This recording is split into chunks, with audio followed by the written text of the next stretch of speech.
Welcome to the Staley and English Show. I am Coach English, head varsity basketball coach, and joining me each week will be Coach Staley, also a head boys varsity coach. We'll be coming to you every week talking about just regular everyday topics, socially, sports, high school, recruiting, just basically anything that pops to our minds at the particular time. So right now I'm bringing in my man Josh Staley, been a friend of mine for a very long time. How's it going, Josh? All is well, brother. It's football season. It's looking good.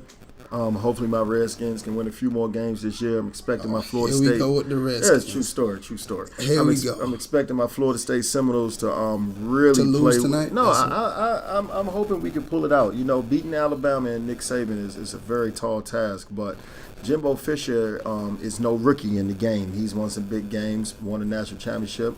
Been averaging about 10 wins a year. According to ESPN, about an 821 winning percentage. So I think we have a great chance tonight. And I really believe in Francois. I think he's going to do great tonight.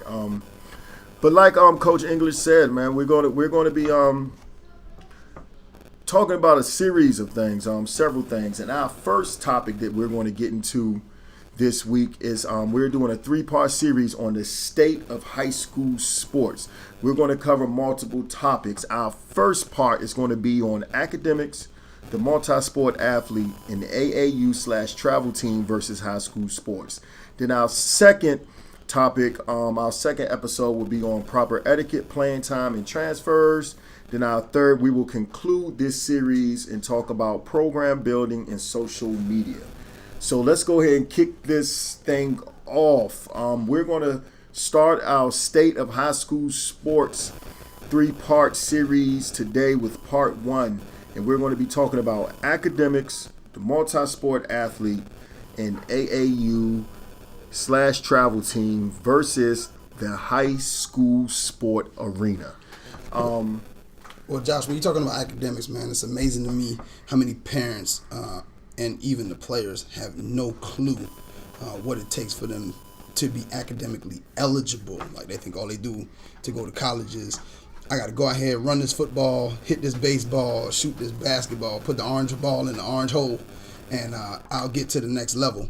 And it's crazy that it's so much more than that. You have to actually go to class, actually do work. There is a test that you need to take because you are, of course, a student athlete. And I think that gets lost a lot of times. Yeah, it does. And, today's student is opened up to the entire world. When I went to high school, there was no social media. There weren't a whole lot of ways for us to be connected with the rest of the world. Heck, we barely had the internet when I was in high school. I didn't get an email until I got to college. But with that being said, you are 100% correct. With plain and cut, a few things that you need to know right off the bat on how to be eligible for college sports to compete at the collegiate level. According to the NCAA.com, the NCAA Eligibility Center, to be a Division I athlete, you have to have 16 core classes under your belt. Okay, that's 4 years of English, 3 years of math, 2 years of natural/physical science, 1 year of an additional English or math or natural/physical science, 2 years of social science, and 4 years of additional courses of any of the above that I just mentioned, which gets into the sliding scale. Tell me about that, Coach. Well, before we get to that, let's talk about that worksheet that you just talked about. I think a lot of students and parents don't understand that it says 16 courses, but it doesn't have to be the first 16 that you pick. You can kind of replace a class. If you got a D your freshman year, and you got an A in one of those core classes your senior year, you can go ahead and you can replace that D with that A, and that'll automatically boost your GPA. I think that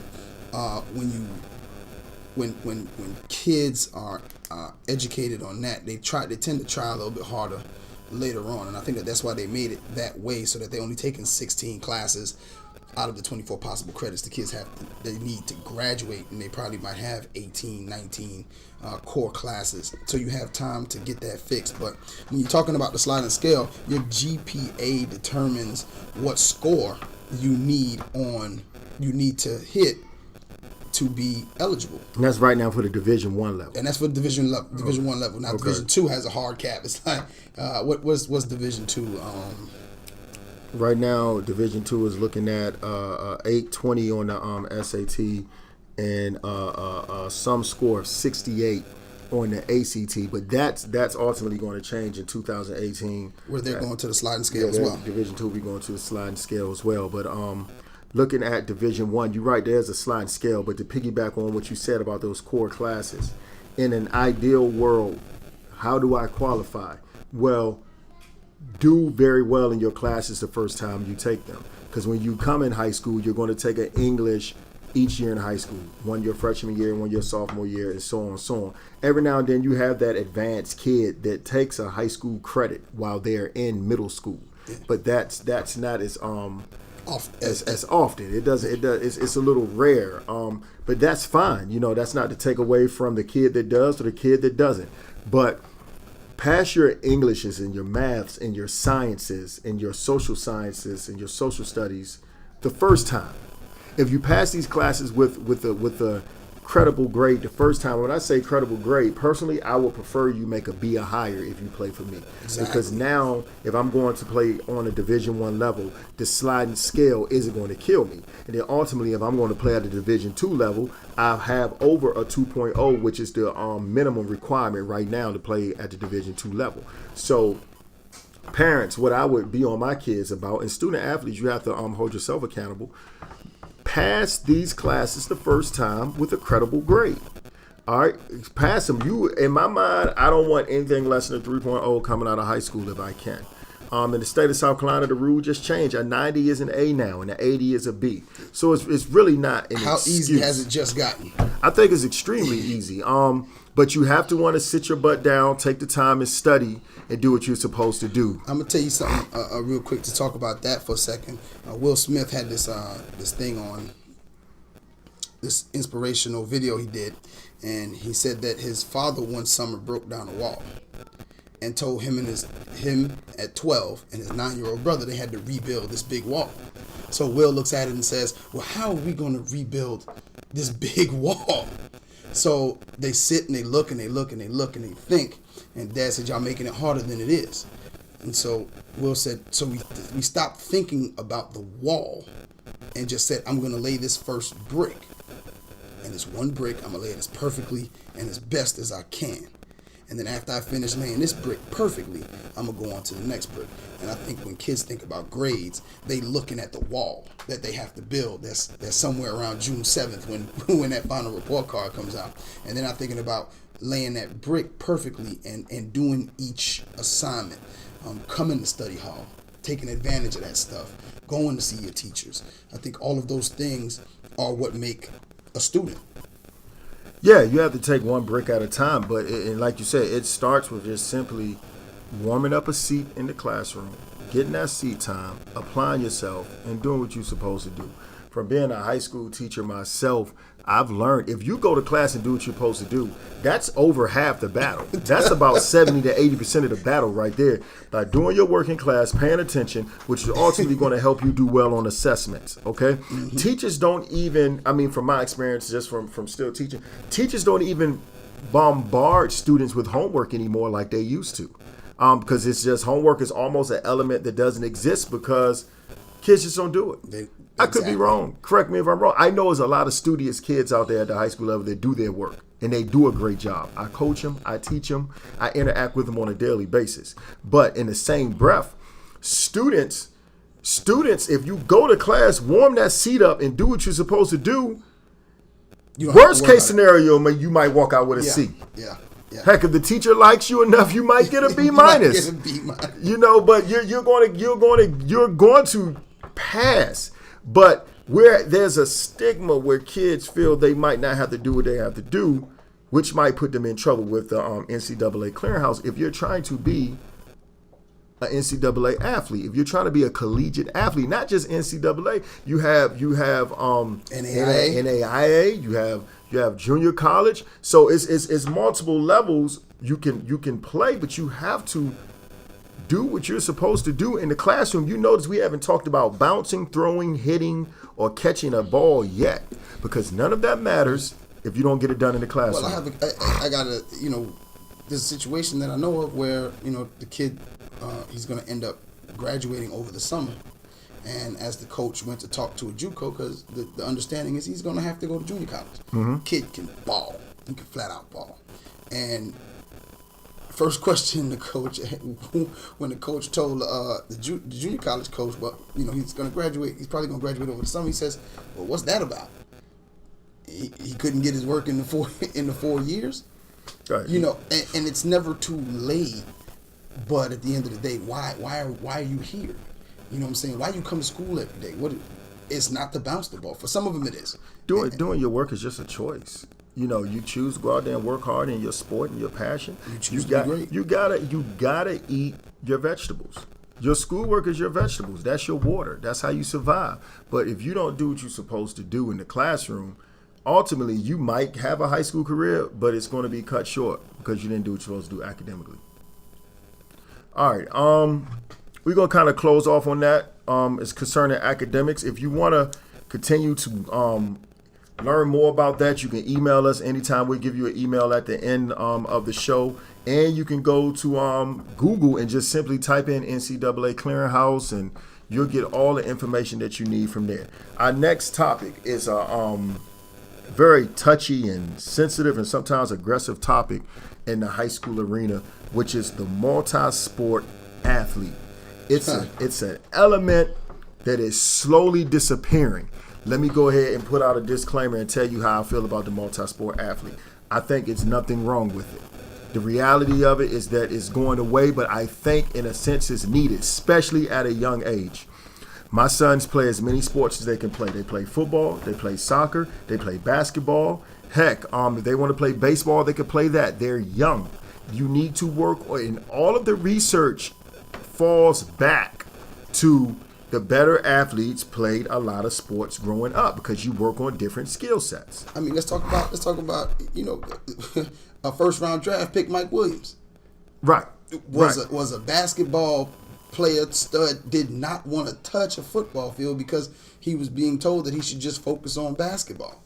And shoot, he went out there, caught a couple of passes, and the rest is history. I think that people are trying to make kids specialize in the sport. And I think that you can't do that, especially at young ages, especially up through high school. I think that you have to give the kids options. I have to have an option to see if I can do something. Can't run that football as well as somebody else, but I can hit this baseball a mile. I can't hit a baseball, but shoot, I can shoot the devil out the ball. Like, you need to give yourselves options. Shoot, I might not be good on the football field. I'm fast, but I'm just not good on the football field. I might need to be out there running track. Right. And I think the older you get, the pressure to get a scholarship in the sport you desire to play at the collegiate level becomes overbearing. And that's how we get into the specialization. And it's just not a pressure on the players, it's a pressure on the parents. Heck, it's a pressure on the coaches of those kids who want to get a scholarship to play for those coaches. But with that being said, it's still possible. If I am a high-profile football player, but I love basketball my passion, you could still do both. Because with me as a basketball coach, I believe in lifting year round. You never leave the weight room. Yeah. So the myth of the weight room messed my shot up is dead. So you play football, then you come on the basketball court, you're still going to get your lift. And if you're serious about your craft, you can still work on your football skill set. And because every sport needs a downtime.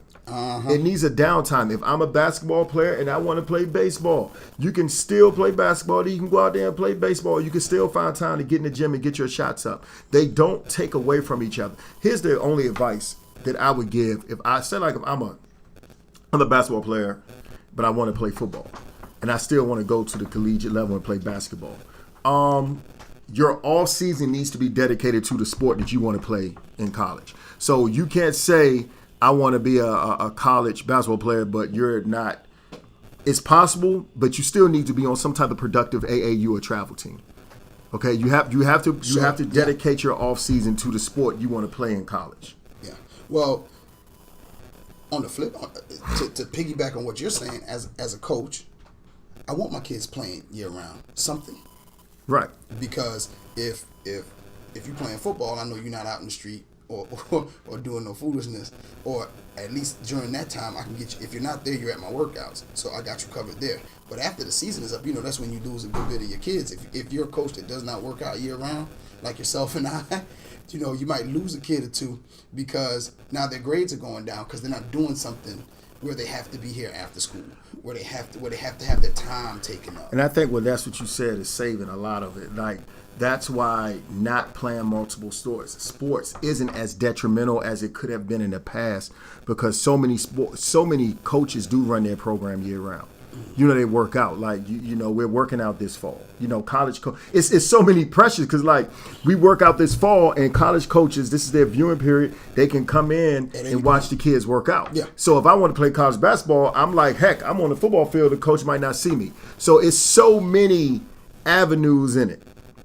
There's really no wrong choice at this point when it comes to setting yourself up for your future. But I do believe this. As competitive as I am, as bad as I want my basketball teams to be successful, you do need to teach kids, don't put all of your eggs in one basket.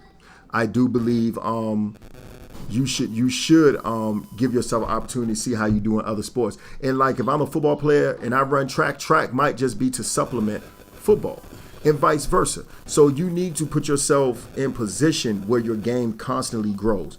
Coaches like you, coaches like me do work out year round. So it won't hurt a kid if they don't play multiple sports. It won't hurt them personally. But everyone doesn't do that. Not us. Everyone doesn't do that. Then you take a kid, okay, let's talk some more. I mean, you take a kid like Chris Turner, cornerback out of Liberty. If you'd have told me in the 9th grade, when he was in the 9th grade, that he was going to be an NFL prospect, I'd have told you he was crazy. The boy's a stud in basketball. Mm-hmm. It just turns out he ended up with another option, which ended up being a bigger option, and now he's well on his way. And there's a billion stories like that. Ryan Davis, another one, was a basketball stud. It just happened he was a little bit better than football. Loved basketball. He didn't love basketball no less. State champion. State champion. Shoot, both of them guys are state champions. Right. And Mike Williams. You know what I'm saying? Right. Shoot, De'Riante Jenkins. He's at VCU. Playing basketball. He was a stud quarterback. He was a stud quarterback. On the football field, and now he's playing basketball. Like I said, but at the end of the day, it's choice and commitment. But if the names you called, all of those guys are hard workers. I haven't met a person that individually works harder than Ryan Davis. Yeah. He's a maniac in the weight room. He's an unbelievable person. And all of these things equal to being successful.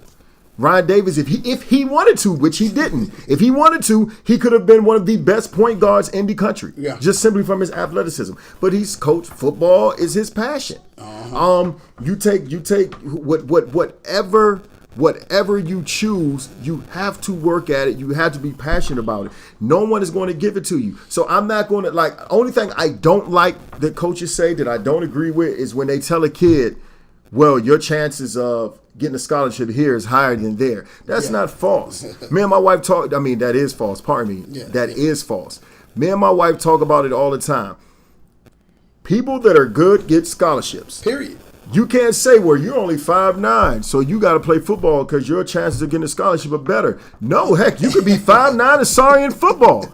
You could be 6'8" and terrible in basketball, and you still won't get a scholarship. Yeah. You have to be able to play. Well, how do I be able to play, Coach? You work on your craft. You work on it. You get better, but go ahead.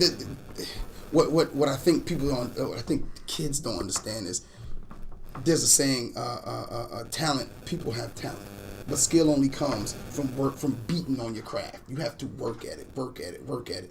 And no matter how many sports you play, I would prefer that my kids play multiple sports.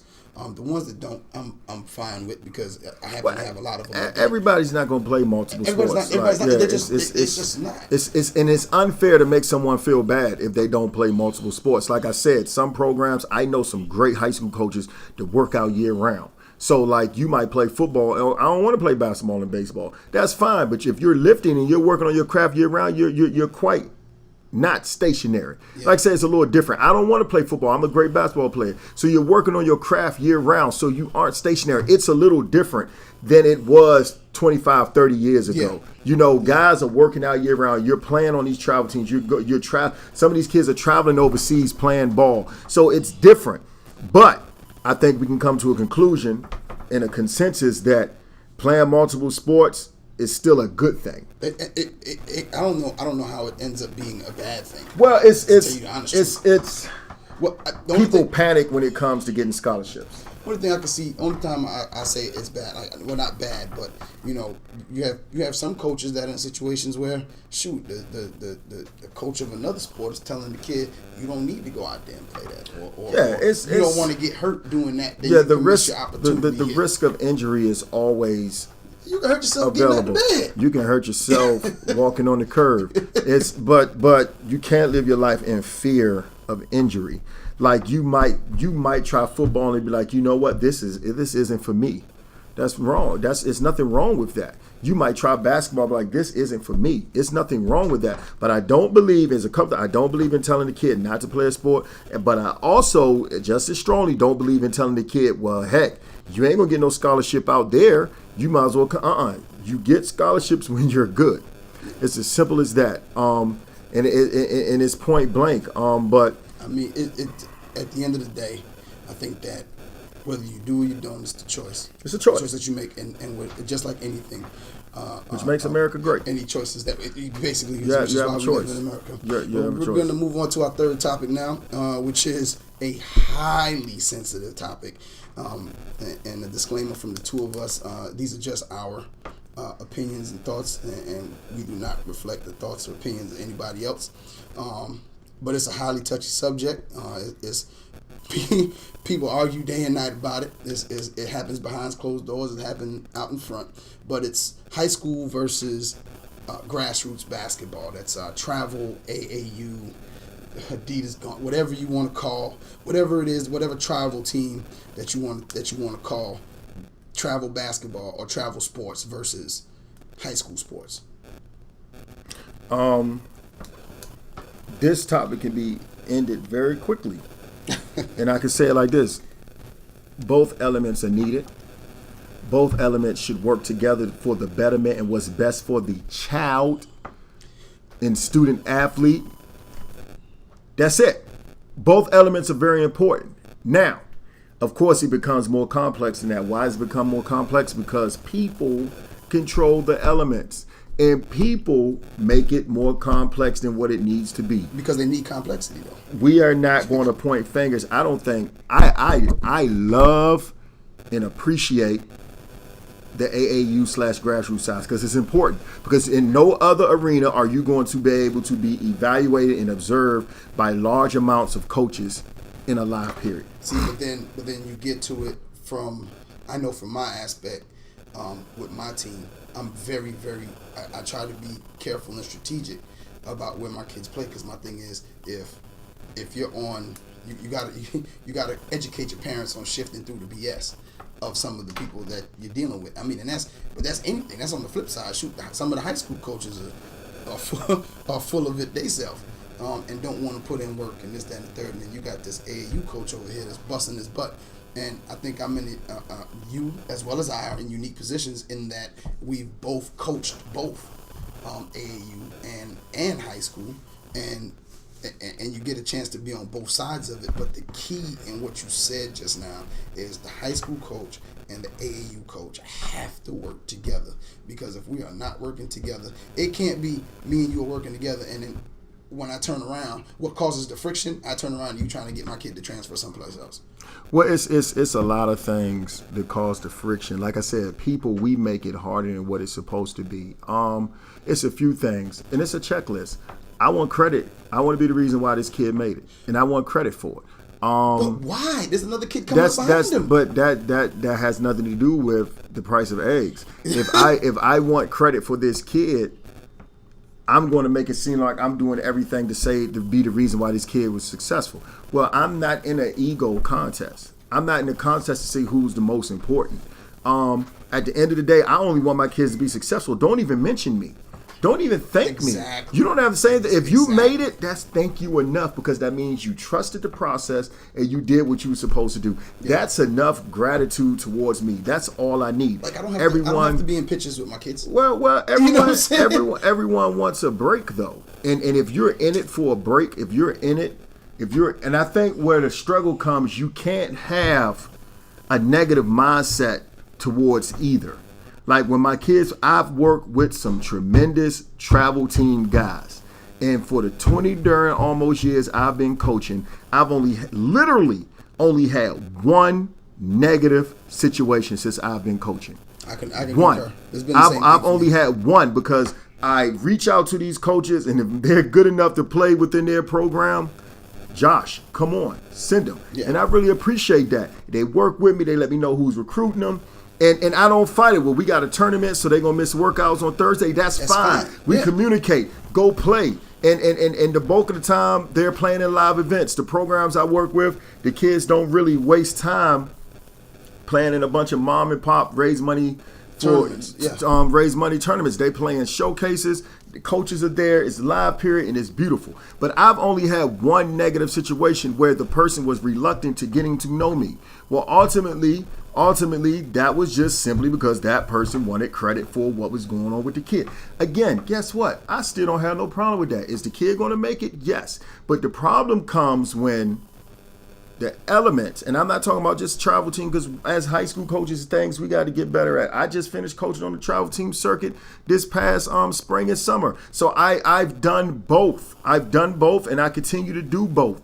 We have to make sure all intentions are only focused on what's best for the kid. See, but here when you're talking about what's best for the kid, I'm currently looking at NorCal Preps forums.rivals.com, where I guess they have a debate on high school versus AAU, and one woman says high school basketball is a place where some school, geez, she ain't got no grammar. But high school basketball is a place where some schools don't have great coaching. Well, but AAU has a lot of coaches coach two sports for the money. Some players are held hostage by a coach that they don't want to play for. Players are penalized if they want to transfer for no reason. Most high school coaches don't have skill set for coaching high level players. I don't know about you. I don't know about you. But I mean, to me, okay, if you're talking about our coaching circle, let's talk about our coaching circle for a minute. How many in our circle fit that bill? None. And I don't know many that do. Well, that gets to the point where it's up to you what you feed. I don't even give forums. If you're talking on a forum, I don't even really give that much energy, because you can say anything and hide behind a username, and I don't really put much energy into that. But in the same breath, I respect her experience. Might have been that. That might have been her experience. So I respect everyone's experience. But in the same breath, I expect you to judge my experience with your child simply off of what happens between me and your child. Not interactions from the outside. Now, don't be foolish. Learn. If you see warning signs, come talk to me. But in the same breath, both sides are needed. If anybody tells you, if a high school coach tells you, man, he don't need to play AAU, he don't need that, they're wrong. I won't play the political game and go back and forth. That's wrong. AAU is important, and if you're trying to play college basketball, it's needed because you're evaluated and you get to play against high level competition, especially if you're on one of the major circuits. I won't call any names, but if you're on a major circuit now. Because it's several good circuits out there, not just shoe deal circuits. It's multiple good circuits. Now, if an AAU coach tells you that your child's high school program isn't important and they don't need that, they're wrong. Yeah. Both of them is needed. Here's my experience. Let's just start. I will be very unfair and give AAU the start. Let's say they start playing AAU in the spring, and then they go to the live period in July. They do well.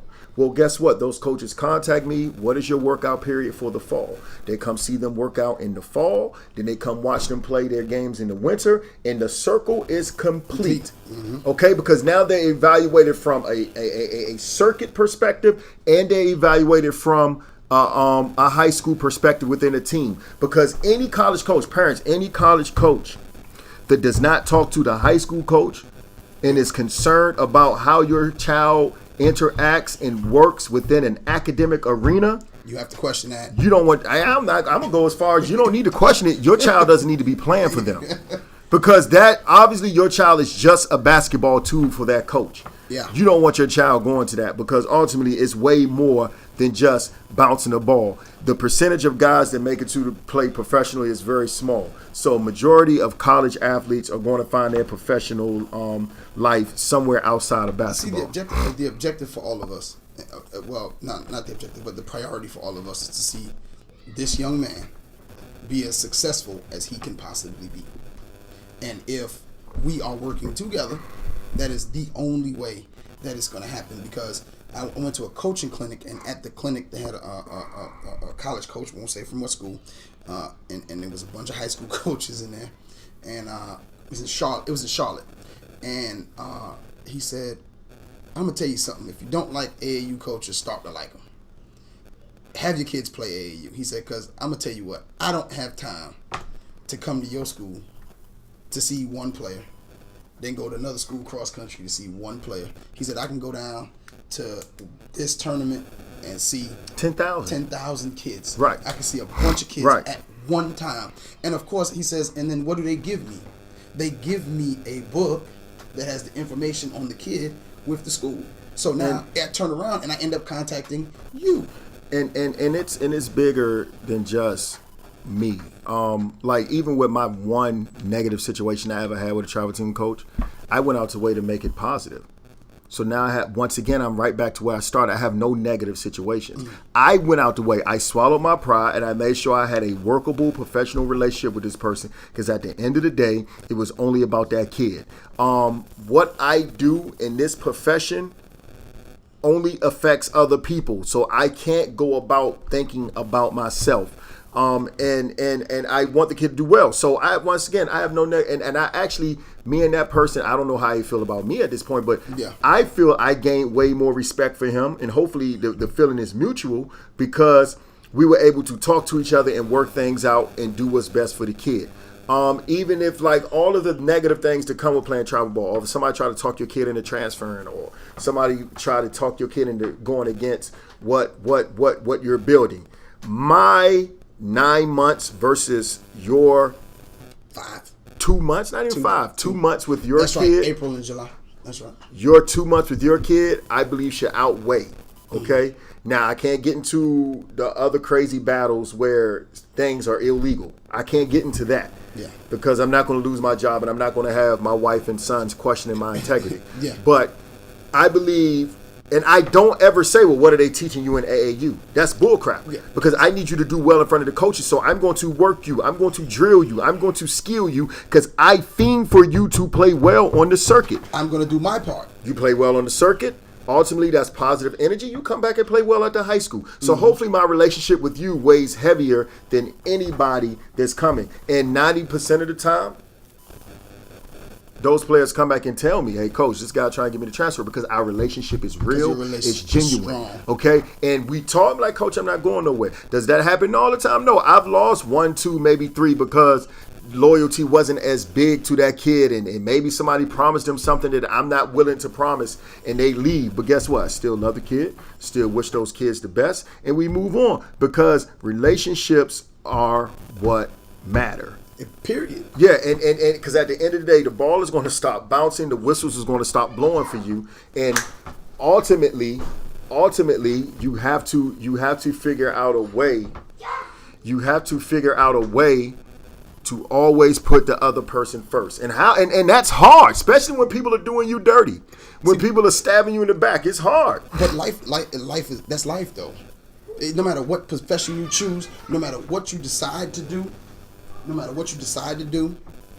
You know, you're going to have people stabbing you in the back, double talking, you're backstabbing, whatever it is. And I know I double talk myself just now, but I mean, at the end of the day, I think that we all are in this. We all should be, and could be, if we work together, in it for the kid. But if you want to continue the conversation, you can email us at the Staley that's AND English show at gmail.com. That's the Staley and English show at gmail.com. Give us a holler. Tell us what you like, what you dislike. Continue the conversation. Shout outs, whatever else. This is Coach English. And this is Coach Staley. Our next topic will be going up the state of high school sports, part 2. Transfers, proper etiquette for players and parents, and playing time. Until then, you have a blessed week, and we hope to hear, hopefully you guys will be hearing from us soon.